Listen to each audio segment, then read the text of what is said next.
Hello friends, good morning, જય માતાજી, જય શ્રી કૃષ્ણ.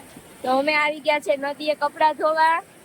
આ મમ્મી કપડાં ધોવે છે ને આમ જો છૂટ પાણી જાય છે અહીંયાથી ને અહીંયા ધોબી પણ કપડાં ધોવા આવે ને આ અમાર ખોડિયાર માનો પાણો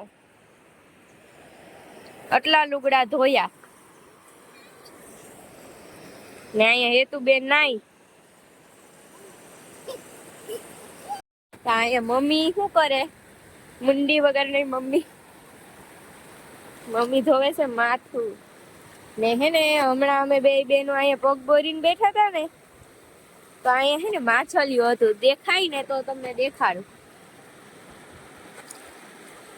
હવે નથી આવી મારી મમ્મી જો જોરી.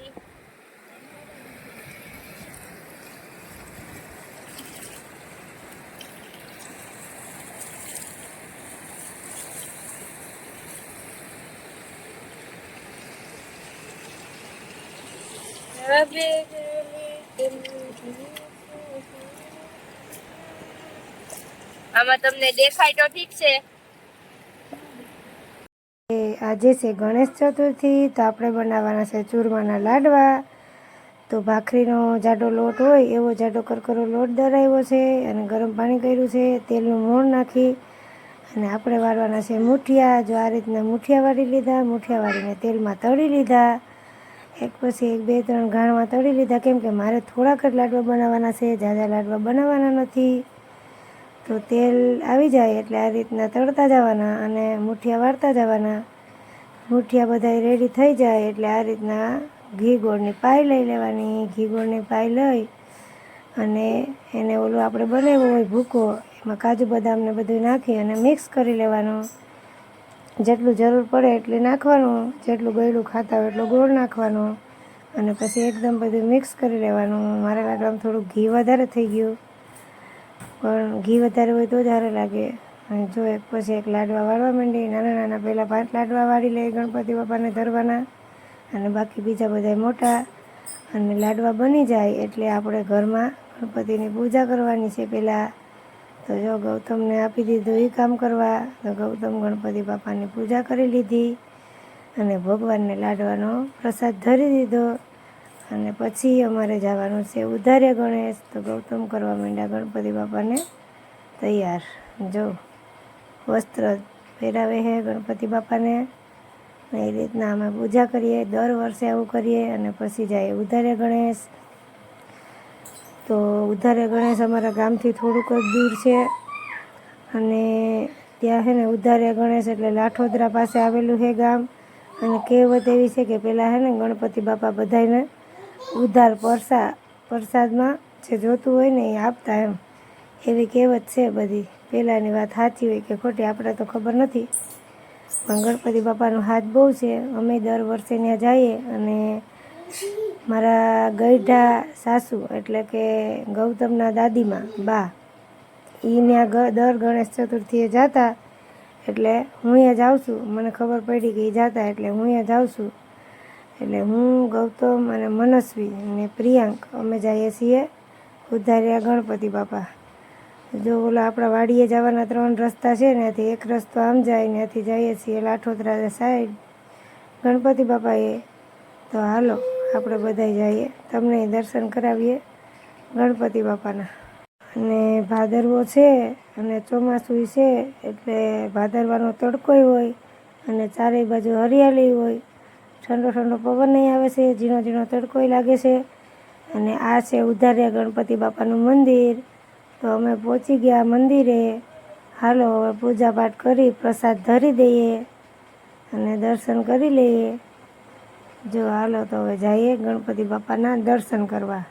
આજે બહુ ભીડ હોય અહીંયા ગણેશ ચતુર્થીના દિવસે. અને અહીંયા ગણપતિ બાપાનું પેલું સ્થાપના કરે છે તો એનો પંડાલય લાગેલો હોય. તો હાલો આપણે કરીએ ઉધાર્ય ગણપતિ બાપાના પહેલાં દર્શન. તો આ છે ઉધાર્ય ગણપતિ બાપાનું મેન ડેરું. અહીંયા પહેલાં નાનકડું એવું ડેરું હતું, હવે આ બધું પ્રગતિ કરી અહીંયા એટલી બધી.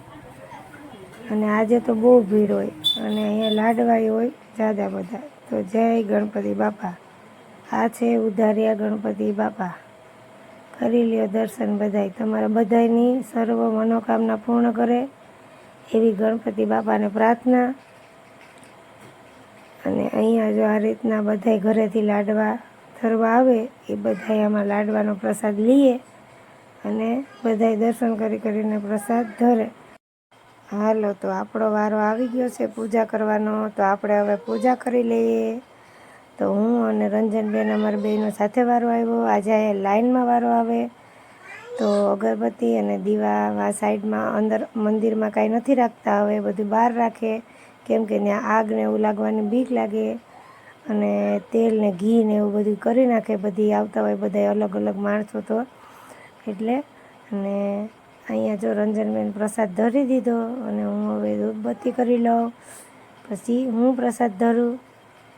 અને પ્રિયાંકભાઈ બેઠી ગયા રંજન બાબુના ખોળામાં. હવે આપણે કરી લઈએ દીવાબત્તી અને પછી આપણે ધરી દઈએ પ્રસાદ.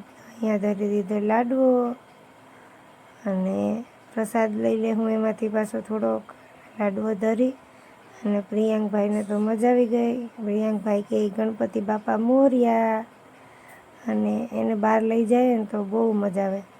અને જો બહાર આ રીતના બીજો એક પથ્થર છે, એમાં હનુમાન બાપા છે કે ગણપતિ બાપા છે એ મને ખબર નથી, તો જય ભગવાન હું કહી દઉં છું. અને આ કદાચ તો મને એવું લાગે ગણપતિ બાપા જઈશે અહીંયા બહાર છે. અને હાલો તો આપણે આગળ જઈએ ઓલા પંડાલમાં દર્શન કરવા. તો અહીંયા આગળ લાગેલી હોય ભગવાનની ગણપતિ બાપાની 5 દિવસની 7 દિવસની કે 11 દિવસની પ્રતિષ્ઠા કરેલી હોય. તો આ છે ગણપતિ બાપા અને ઉધારે ગણપતિ બાપા સાથે જ આ છે મહાદેવનું મંદિર. અહીંયા શ્રાવણ મહિનામાં ભીડ હોય અને કરી લો તમે દર્શન. હર હર મહાદેવ. હેલો ફ્રેન્ડ્સ, આપણે આવી ગયા છે વાડીએ. અને વાડીએ આપણે જોઈ લ્યો માંડવી, તુવેર બધી કમ્પ્લેટ દવા છટાઈ ગઈ છે. વરસાદ હવે આવતો નથી. વરસાદ આવે તો હવે આ તુવેરની હાર તમને બતાવું. આ તુવેરની હાર છે આપણી, જોઈ લ્યો. વરસાદની ખાસ જરૂર છે. જો વરસાદ આવે તો ઠીક, બાકી પાણી ચાલુ કરવું પડશે. એમ છે બધું. શાકભાજી ની બધું તો આપણું કાઈ ગયું, કાંઈ છે નહીં. અને એવું છે બધું. ગાડી આટો મારવા આવી ગયા.